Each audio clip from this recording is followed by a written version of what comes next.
My name is Sarah Mitchell and I'm 28 years old now. What I'm about to tell you is the story of how I lost my family at 13 and found a real one in the most unexpected place. This isn't a story about forgiveness or reconciliation.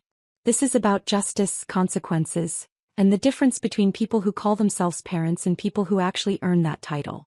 Before I tell you what happened at that graduation ceremony, when my biological mother sat frozen in her seat while 847 people watched me honor the woman who actually raised me, I need to take you back to where it all started. Back to St. Mary's Hospital, room 314, on a Tuesday afternoon in October when I was just 13 years old. I remember the exact smell of that hospital room. Antiseptic mixed with something floral from the air freshener they used. I was sitting on the examination table, my legs dangling because I was still small for my age, wearing one of those paper gowns that never close properly in the back. Dr. Patterson had just finished explaining my diagnosis to my parents. Acute lymphoblastic leukemia. Well, they called it.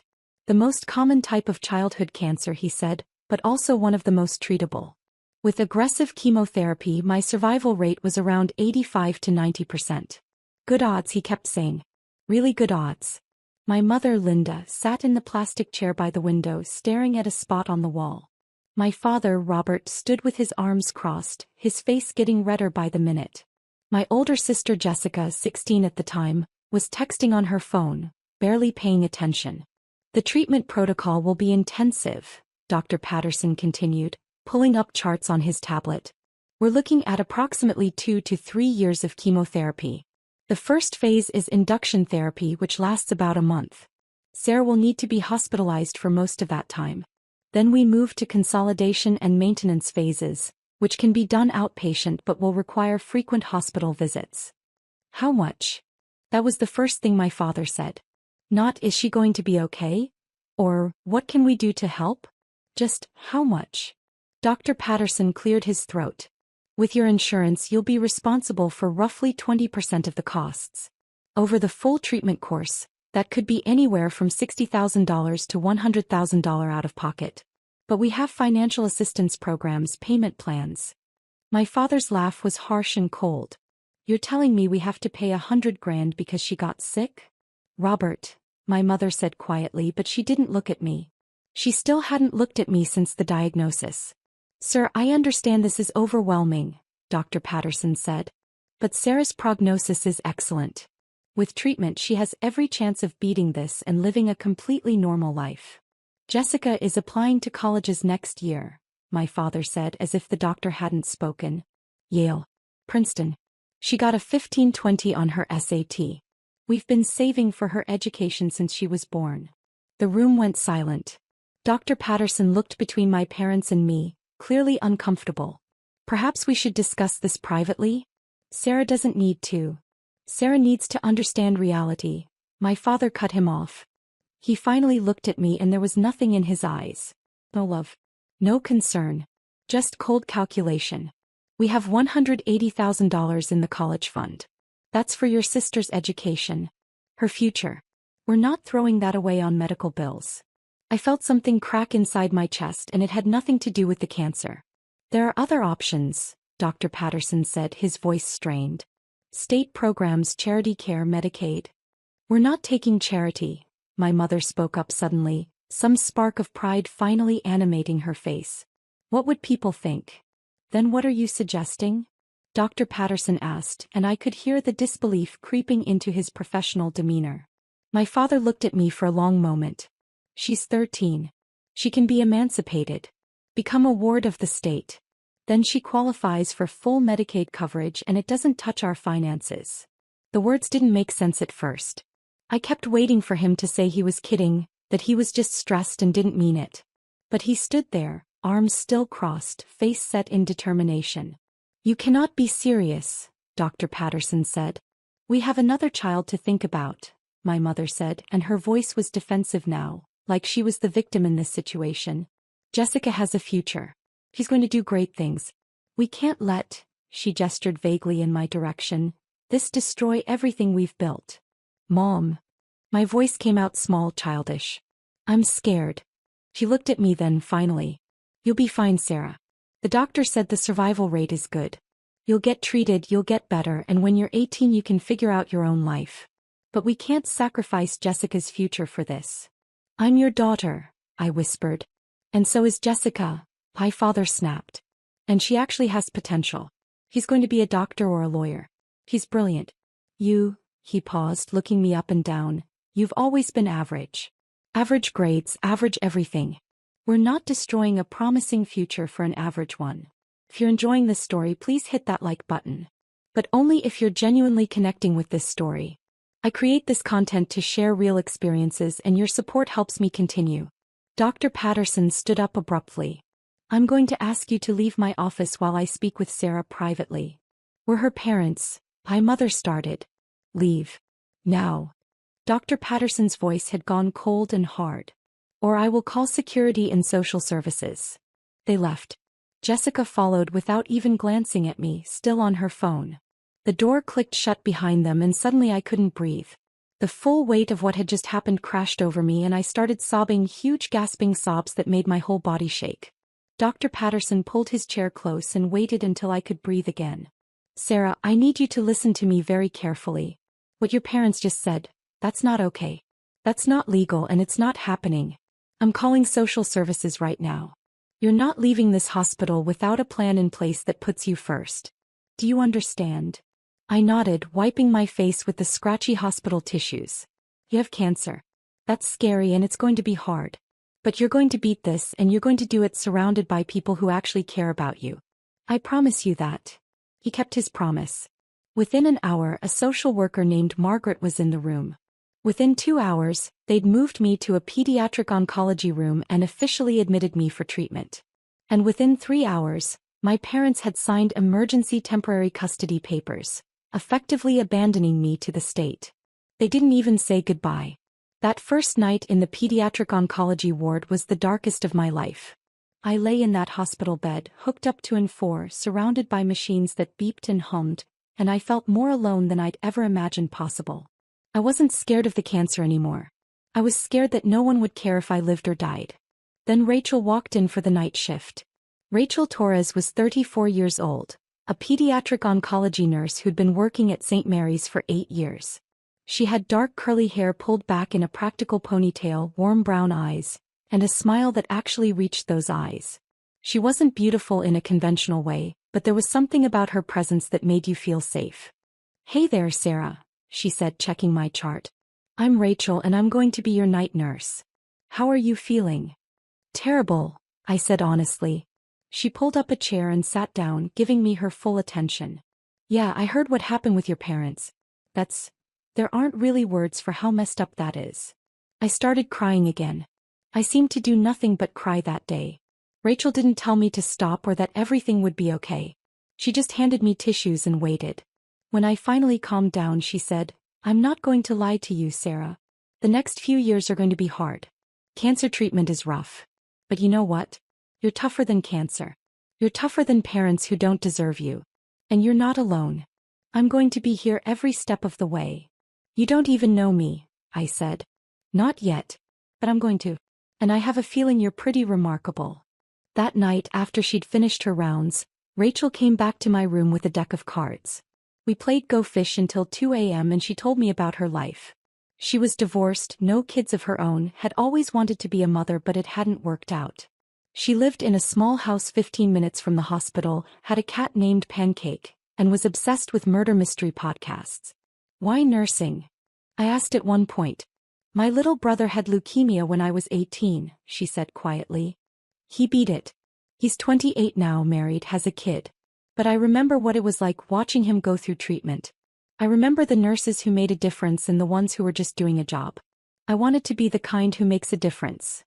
Did your parents abandon him? The question came out before I could stop it. God, no. My whole family rallied around him. My parents went broke paying for things insurance didn't cover and they never once complained. That's what parents do, Sarah. Real parents. Over the next month, as I went through induction chemotherapy, Rachel became more than my nurse. She became my advocate, my protector, and my friend. When I was too sick to eat, she'd sit with me and tell stories until the nausea passed. When I lost my hair, she showed me photos of herself from her own bad hair phase, in high school, until I laughed. When I had nightmares about being alone forever, she held my hand until I fell back asleep.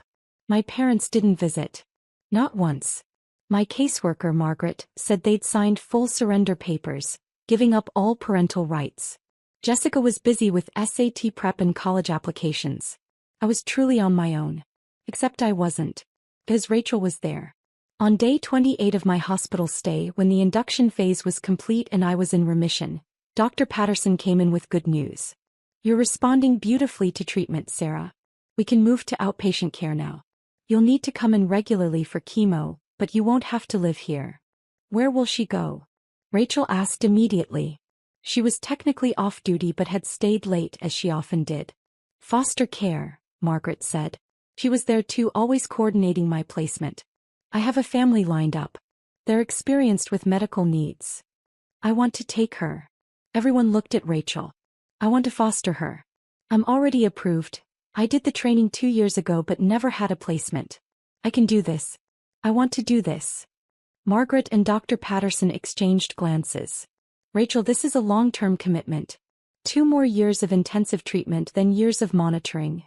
I know. I want to do it. If Sarah wants to come home with me. She looked at me and I saw something in her eyes that I hadn't seen from an adult in a long time. Hope, love, commitment. Yes, I said. Please. The paperwork took another week.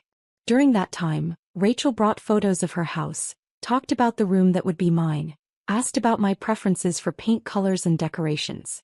She made plans like I was permanent, not temporary. Like I was her daughter, not just a foster placement. On November 15th, exactly 1 month after my diagnosis, Rachel drove me to her small 3-bedroom house on Maple Street. She carried my single bag of belongings, everything I owned in the world, and led me inside. This is your room, she said, opening a door on the 2nd floor. I stepped inside and stopped. The walls were painted a soft lavender, my favorite color, which I'd mentioned once in passing. There was a new bed with a purple comforter, a bookshelf already stocked with young adult novels, and a desk by the window. On the desk was a framed photo of Rachel and me from the hospital, both of us smiling at the camera. Welcome home, Sarah, Rachel said softly. I broke down crying for what felt like the 100th time that month. But this time they were different tears. These were tears of relief, of gratitude, of hope. Rachel wrapped her arms around me and held me while I cried. You're safe now. You're home. And I'm not going anywhere. He kept that promise too. The next 2 years were hard. There's no sugarcoating chemotherapy, it's brutal. But Rachel made it bearable. She drove me to every appointment, held my hand during every infusion, and sat with me through every bout of nausea. She learned to cook all the bland foods I could tolerate during treatment. She bought me soft hats and scarves when I felt self-conscious about my bald head. She helped me keep up with schoolwork through a home hospital program. But more than that, she gave me stability, structure, love. Every morning, even on my worst days, Rachel would come into my room and say, "Good morning, beautiful girl. It's a gift to see your face." Every night, no matter how late her shift ran, she'd come home and check on me, sitting on my bed to hear about my day. On good weeks, we'd go to the movies or the park. On bad weeks, we'd camp out on the couch with blankets and watch terrible reality TV. She never once complained about the cost. Insurance covered most of my treatment, but there were still expenses. Co-pays, medications, special foods, supplies. Rachel's house was small and modest, and I later learned she'd taken out a second mortgage to cover some of the costs. She never told me that at the time. She just made sure I had everything I needed. 6 months into my treatment, Rachel sat me down at the kitchen table with a serious expression. "Sarah, I need to ask you something important." My heart sank. Was she sending me back to foster care? Had she changed her mind? "I want to adopt you. Legally. Permanently. Not just foster care. I want you to be my daughter. My real daughter. Would that be okay with you?" I couldn't speak. I just nodded and cried, and Rachel cried too, and we held each other in that kitchen until Pancake the cat got jealous and demanded attention. The adoption process took another 4 months, but on my 14th birthday, I officially became Sarah Torres. Rachel threw a small party with some of her friends and a few kids I'd met through the hospital's support group. We ate chocolate cake. I was having a good week and could actually keep food down. And Rachel gave me a necklace with a pendant that had both our initials intertwined. "You're mine now," she said, fastening it around my neck. "Forever." Drop a comment and let me know where you're watching this from. Your support means everything to me. When I was 15 and finally finished active treatment, entering the maintenance phase with just monthly checkups, Rachel sat me down for another serious talk. You've missed almost 2 years of normal school. You're academically behind, and that's not your fault. You've been fighting for your life. But I want you to know something. You're brilliant, Sarah. I've watched you devour those books, ask questions that make doctors think twice, problem solve in ways that amaze me. You have so much potential, and I'm not going to let cancer or your biological parents' cruelty steal that from you. She enrolled me in an online advanced curriculum program and hired a tutor. She stayed up late helping me with homework she barely understood. She celebrated every small victory, every A on a test, every concept I mastered, every goal I reached. Why are you doing all this? I asked her once when she was falling asleep over my calculus homework at 11 p.m., You work full-time. You're exhausted. Why push me so hard? She looked up and her eyes were fierce. Because your biological parents told you that you were average. That you had no potential. That your sister's future was worth saving and yours wasn't. I'm going to prove them wrong. We're going to prove them wrong. You're going to do extraordinary things, Sarah Torres, and the whole world is going to know it. By 16 I'd caught up to my grade level. By 17 I was ahead of it, taking college-level courses.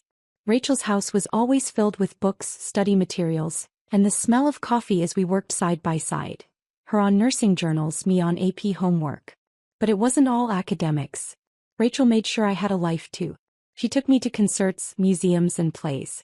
She taught me to cook and let me make disastrous messes in the kitchen. She introduced me to her friends who became my aunts and uncles. She made sure I went to therapy to process everything I'd been through. Healing isn't just physical, she'd say. Your heart needs care too. When I turned 18 and got the 5-year all-clear from Dr. Patterson, meaning I was officially in remission with minimal chance of relapse, Rachel took me out to our favorite restaurant. Over pasta and breadsticks she pulled out a small box. I know you're technically an adult now and you don't need me to be your legal guardian anymore. But I want you to know you're my daughter. That's never going to change. Whether you live here or move away, whether you're 18 or 80, you're my kid. Always. Inside the box was a ring, simple and silver with both our birthstones. To remind you that you're never alone, Rachel said. I wore that ring every single day.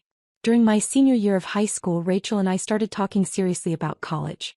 My grades were exceptional, 4.0 GPA, perfect scores on AP exams, strong SAT scores. I discovered a passion for medicine during my treatment, wanting to be like Dr. Patterson and Rachel, someone who helps people through their darkest times.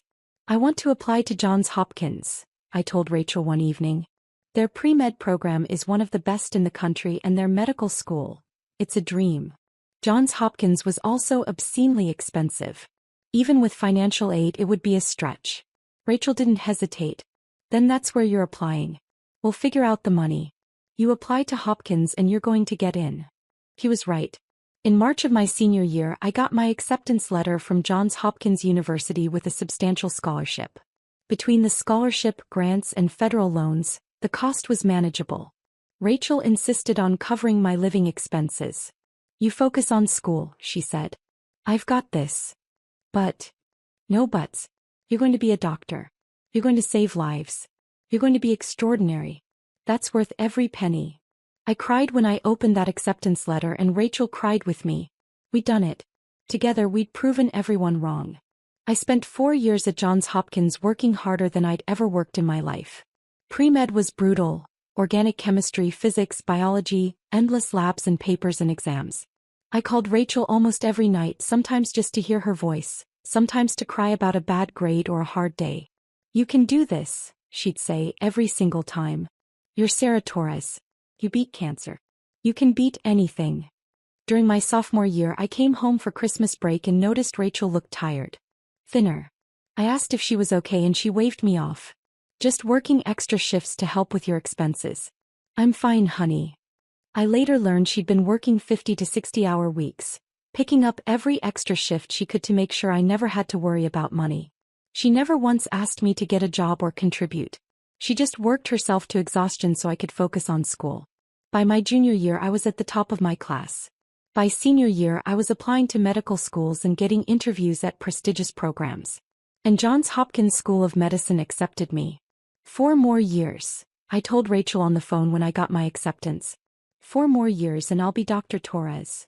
I'm so proud of you I could burst, Rachel said, and I could hear the tears in her voice.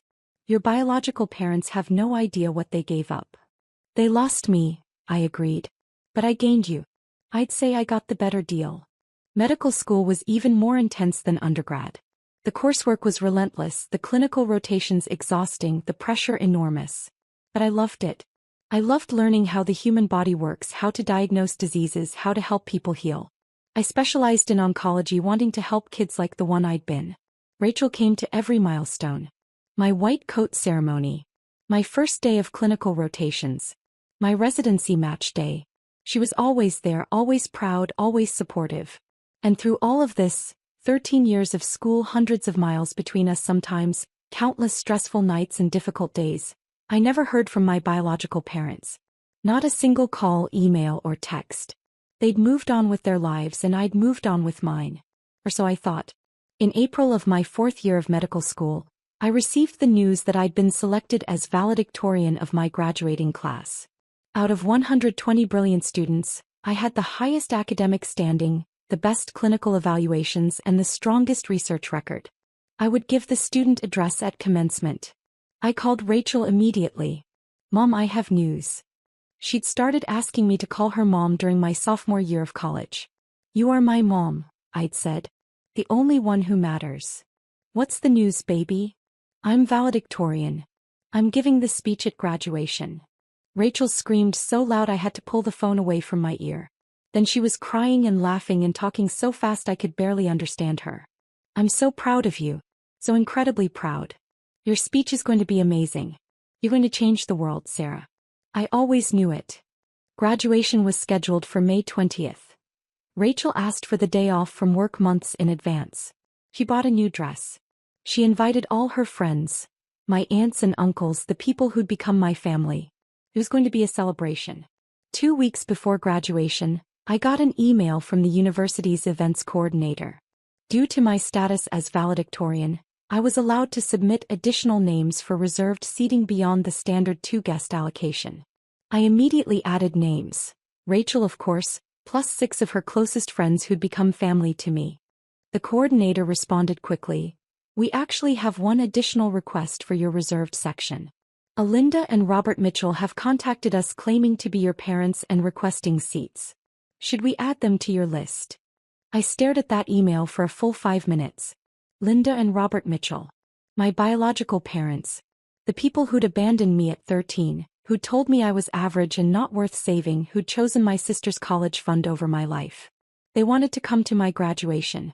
I picked up the phone and called Rachel. Mom, my biological parents want to come to graduation. There was a long pause. How do you feel about that? I don't know. Part of me wants to tell them to go to hell. Part of me wants them to see what I became despite them. What do you think I should do? It's your day, honey. Your accomplishment. Whatever you want, I'll support. But if you ask my opinion, let them come. Let them see exactly what they threw away. Let them see the woman you became with a real mother by your side. I thought about it for a long time. Then I emailed back. Yes, add them to the reserved section. I wanted them there. I wanted them to see. The next 2 weeks passed in a blur of final exams, packing up my apartment and writing my valedictorian speech. I didn't tell Rachel what I was planning to say. I wanted it to be a surprise. May 20th dawned bright and clear. Johns Hopkins commencement was held at Royal Farms Arena in Baltimore, with seating for over 10,000 people. Graduates from all schools, medicine, nursing, public health, all of Hopkins, would be there along with their families. I arrived early for the graduate lineup. My white coat was pressed, my honor cords arranged perfectly. I was wearing Rachel's necklace, the one with our intertwined initials, and the ring she'd given me on my 18th birthday. As we were organizing by school and academic standing, one of the event coordinators approached me. Dr. Torres? They called us doctors even though we hadn't officially graduated yet. Your guests are seated in Section A, Row 3. Is there anything you need? No, thank you. I'm ready. The ceremony began with pomp and circumstance. Literally, they played the traditional graduation march as we filed in, 120 medical students in white coats and caps. The arena was packed, filled with the families of graduates and professors. Cameras flashed everywhere. I caught a glimpse of my section as I walked past. Rachel sat in the front, her face already wet with tears of joy, wearing the new dress she'd bought and clutching a bouquet of flowers. Next to her sat her friends, my aunts and uncles, the family I'd built. And 2 seats down, stiff and uncomfortable looking, sat Linda and Robert Mitchell. My biological parents. I hadn't seen them in 15 years. My mother looked older, grayer, more worn. My father had gained weight and lost hair. They looked ordinary, small. Nothing like the terrifying figures from my childhood memories. They didn't look at me as I passed. They seemed to be scanning the program, probably trying to figure out where their other daughter sat in the crowd. It hadn't occurred to them that their reserved seats were for me. The ceremony progressed through the standard speeches. Welcome from the dean, address from the university president, remarks from the keynote speaker, a renowned surgeon. Then it was time for the student address. And now, the dean said, stepping up to the podium, it is my tremendous honor to introduce our valedictorian, the student selected to represent the Johns Hopkins School of Medicine class of 2026. She graduated at the top of her class, conducted groundbreaking research in pediatric oncology, and impressed every single one of her professors with her compassion, intelligence, and dedication. Ladies and gentlemen, Dr. Sarah Torres. The arena erupted in applause. I stood and walked to the stage, my heart pounding. As I climbed the steps, I saw Rachel on her feet, clapping so hard her hands must have hurt, tears streaming down her face. I also saw my biological parents. They'd both gone very still, staring at their programs. My mother's hand was frozen halfway to her mouth. My father had gone pale. They'd figured it out. I reached the podium and adjusted the microphone. 10,000 people looked at me. I took a deep breath and began. Thank you, Dean Morrison. To our distinguished guests, faculty, families, and most importantly, my fellow graduates, congratulations. We made it. Applause and cheers.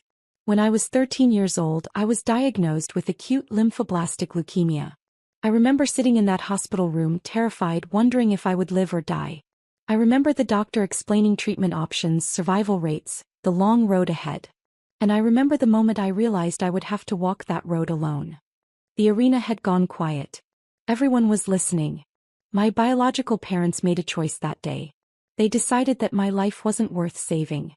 That the cost of treatment was too high. That their other daughter's college education was more important than my survival. They abandoned me in that hospital room and I never saw them again. I was 13 years old, bald from chemotherapy, terrified and alone. I could see my biological mother in the audience. She'd gone completely white, her hand now pressed fully over her mouth. My father stared at his lap, refusing to look up. Around them, people were starting to whisper, glancing in their direction. But I wasn't alone for long. Because a pediatric oncology nurse named Rachel Torres.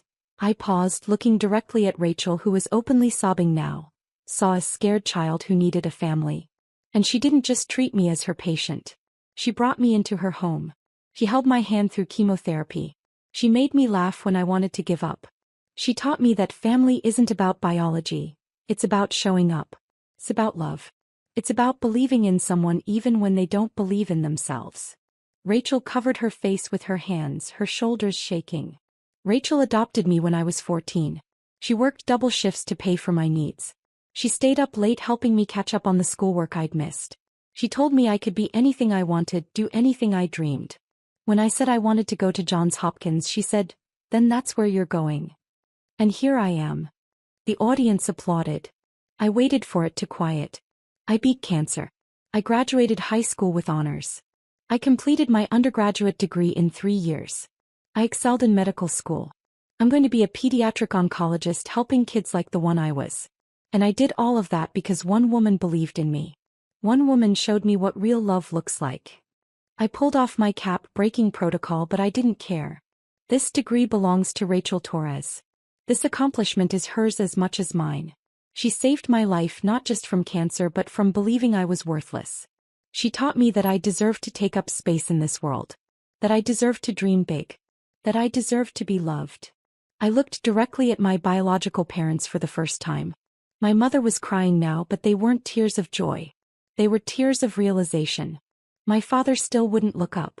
To my biological parents who are here today, I paused, letting that sink in, letting everyone in that arena know exactly who I was talking about. Thank you for teaching me what not to be. Thank you for showing me that titles don't make family. Thank you for giving me up so that I could find my real mother. The silence was deafening. And to Mom, I looked at Rachel, who was standing now, one hand pressed to her heart. Thank you for every sacrifice. Thank you for every late night, every doctor's appointment, every tear you wiped away. Thank you for choosing me when no one else did. Thank you for being my mom. You are the reason I'm standing here today. I love you. This is for you. The arena exploded. Applause, cheers, people standing, the noise overwhelming. But I only watched Rachel, who was crying so hard she couldn't stand properly, supported by her friends. She mouthed, "I love you," and I mouthed it back. And I watched my biological parents. My mother sat frozen, her face a mask of horror and grief. My father had his head in his hands. Around them, people had figured out who they were, and the looks they were receiving were not kind. They'd come to see their abandoned daughter graduate. Instead, they'd been publicly identified as the people who'd valued money over their child's life. I finished my speech. The parts about medicine, our responsibility to patients, our oath to do no harm. But the real message had already been delivered. When I returned to my seat, my classmates stood and clapped. Several of them hugged me as I passed. The rest of the ceremony blurred together. The conferring of degrees, the moving of tassels, the recessional. All I could think about was getting to Rachel. After the ceremony ended, there was a reception in the adjacent hall. I was immediately swarmed by classmates, professors, and people I didn't know congratulating me on my speech. Through the crowd, I could see Rachel pushing her way toward me. When she reached me, we both broke down. We held each other in the middle of that crowded reception hall and cried, not caring who saw. "You didn't have to do that," Rachel sobbed. "You didn't have to give me credit." "Yes, I did. Because it's true. All of it. I'm so proud of you. So proud."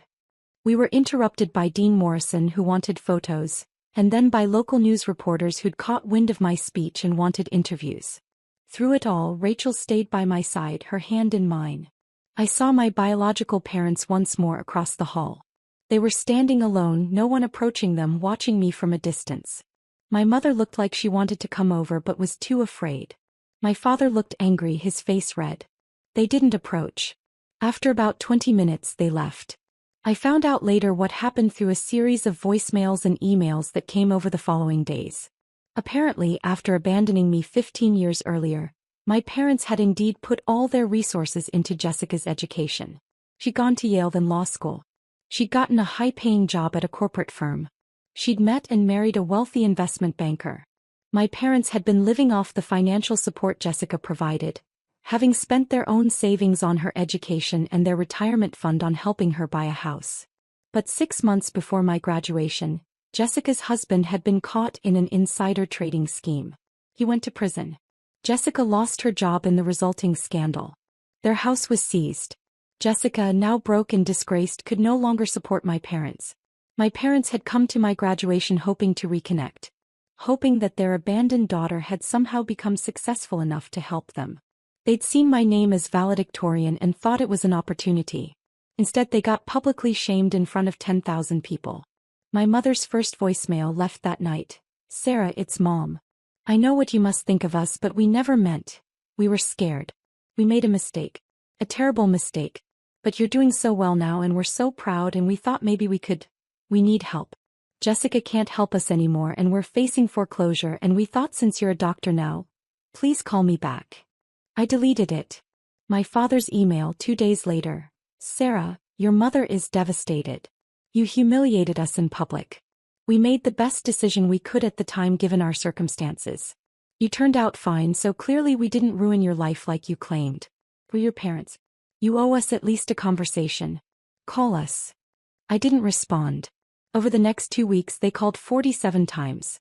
They sent emails, texts, messages through social media. Each one was a mix of guilt-tripping demands and barely veiled requests for money. They'd heard from someone that Johns Hopkins graduates get high-paying residencies.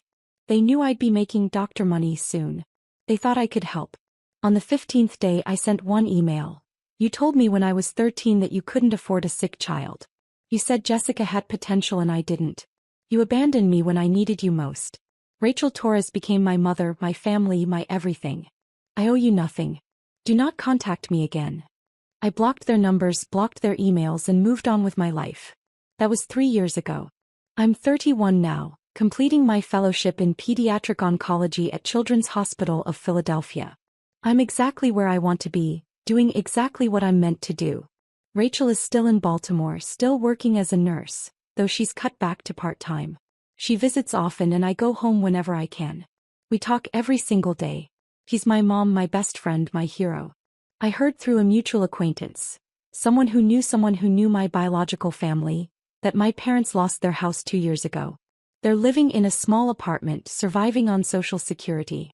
Jessica apparently moved across the country and stopped talking to them after they kept asking her for money she didn't have. I feel nothing when I hear these updates. No satisfaction, no guilt, no sadness. They're strangers to me now. They made their choice 15 years ago and I made mine 3 years ago at that graduation ceremony. Sometimes people ask if I regret the speech. If I think I was too harsh. If I wonder about reconciliation. I don't regret anything. That speech wasn't about revenge. It was about truth. It was about honoring the woman who saved me and making sure the world knew what real love looks like. It was about showing every abandoned child watching that they can survive, thrive, and succeed despite the people who gave up on them. Rachel taught me that family is chosen, not given. That love is action, not words. That showing up every single day matters more than sharing DNA. I'm Dr. Sarah Torres. I beat cancer. I became a doctor. I'm saving lives just like Dr. Patterson and Rachel saved mine. And I did it all without the people who told me I wasn't worth saving. That's not revenge. That's justice. If you're watching this and you've been abandoned, rejected, or told you're not worth investing in, please hear me. Those people are wrong. Your worth isn't determined by people who couldn't see it. Your potential isn't limited by people who underestimated you. Find your Rachel. Find the people who see you, believe in you, and show up for you. Build your chosen family. And then prove every single doubter wrong by becoming exactly who you're meant to be. I'm living proof that it's possible. And to Rachel, Mom, if you're watching this, thank you. For everything. For always. I love you.